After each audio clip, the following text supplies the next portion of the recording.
Hi, it's John, and welcome to another cozy, charming, crazy real estate. Today, I'm going to share with you 3 things that you should know if you're thinking about doing a remodeling, converting, or expansion project on your home without permits. Now, we're not going to give you legal advice, but we will give you tips to remain compliant because we do suggest if permits are required that you get one. So, what we're going to talk about today is what could happen or what the risk could be if you don't. The first thing we need to know is that the permit process is there to ensure compliance with building codes. If we don't obtain a permit, we don't take advantage of the opportunity to have our plans checked by a third party, to have our project inspected at different phases, so that when it's completed, we know that it is safe, it is done correctly, and it meets the building codes that are there for our benefit. The second thing we need to know is that not having a permit could result in regulatory intervention, and that takes a couple different forms. One could be that we get shut down.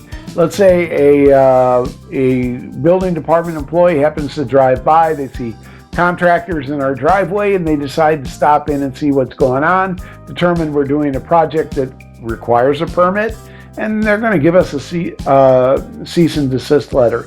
Let's say a neighbor doesn't like the noise, or they think you're doing something to your home that will detract from the value of homes on the street, and they report you. It happens all the time.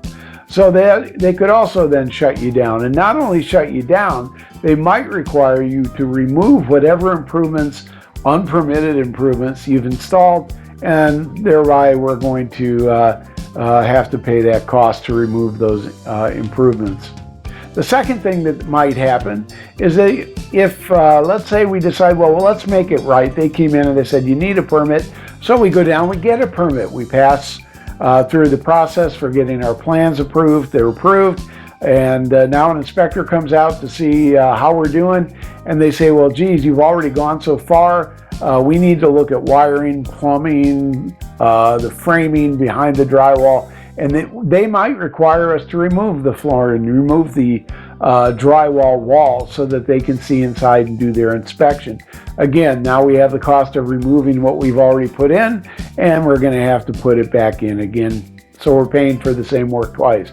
Those are 2 types of regulatory intervention that we might find ourselves faced with if we do a project without a permit when a permit is required. And finally, the third thing we have to understand about doing a conversion, expansion, or remodeling project without a permit is that unpermitted space negatively impacts sale of a home. Now, a lot of homeowners, when they do a project without a permit, they're thinking about their current needs, and they're not really thinking about down the road when they might have to sell. But if that sale ever does happen, unpermitted space is a problem. There's a lot of bad advice out there about how to handle it, so I am going to try to explain some of those misconceptions and clear them up for you.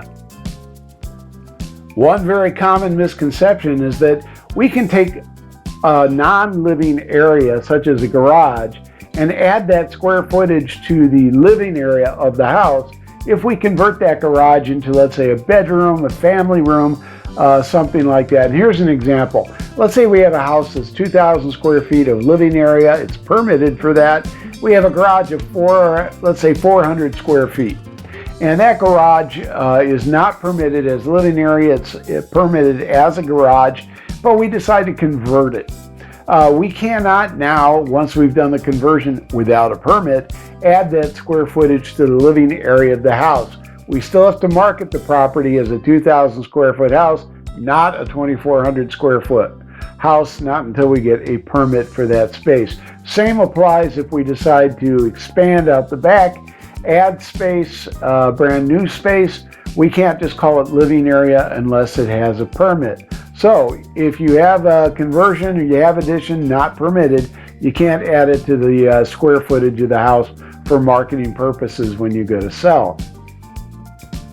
Another common misconception is that you can convert a space to a living area and then market that space as what it has become. I'm going to give you an example based on the house and the garage that we just talked about. Let's say you have a house that's 4 bedrooms. We decide to convert that garage without a permit to another bedroom. Can we now market the house as a 5-bedroom? Since we've done that conversion, no, we can't. We are still required to market that house as a 4-bedroom house because we don't have a permit for that other space. Now, let's also take a room that has already been there, but it was not permitted as a bedroom. Let's use an example of an office, and we'll say that the office, it has a door on the inside to the hallway. It has a window to the outside so you can see out, but it doesn't have a closet. The building code says, well, in our area, to be a bedroom, to qualify and meet the building code, you have to have a window, a door, and a closet. So without a permit, we just go ahead and add the closet. Can we now market that room as a bedroom? Actually, no. If we did not get a permit, we cannot convert that to another bedroom. So those are 2 examples of how we can't convert space and then market it under what we converted it to. So how do buyers normally view homes that are for sale and disclose that they have unpermitted space on the premises? Well, buyers usually consider 3 potential risks in that property as they're making a decision whether or not to make an offer. The first risk is if the permit was not obtained, how do they know that the plans were done right, that the installation was done right, the correct materials, proper workmanship, all those things? Is this something that they might have to redo down the road because of quality problems? That's one area of risk. Second area of risk is that if they decide to do a remodel project down the road, let's say in a year after they buy the house, and their general contractor says, yeah, you're going to need a permit. They apply for one. The permitting agency sends out an inspector to the property. The inspector says, okay, great. We're going to look at doing a permitted project over here. We'll do our first inspection. But wait a minute. I see that this area over here does not meet or it does not match the plans that are on file, and you have no permits on file. I'm going to require that before you get started on this other project, you go back and you get a permit for this unpermitted space, that we do all the proper inspections and make sure that it is to code. So there's a potential expense for that new buyer. And finally, third is a valuation question. Let's say the seller put some money into converting the garage. We'll use our garage and house example, and says, okay, I'm valuing the house for sale. I'm doing a listing price based on not only the original house and its living area, but I also converted this garage into a bedroom, so I'm going to include the value of that in my asking price.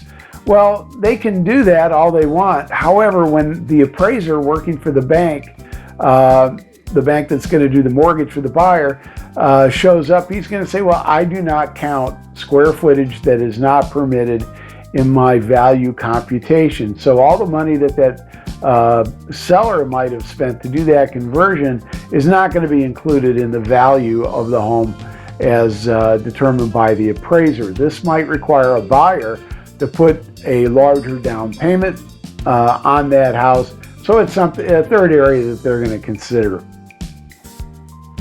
If you're thinking about doing a remodel, expansion, or conversion project in your house, real estate agents are normally the best resource you can get for advising you as to how much value such a project would add to your home given current market conditions.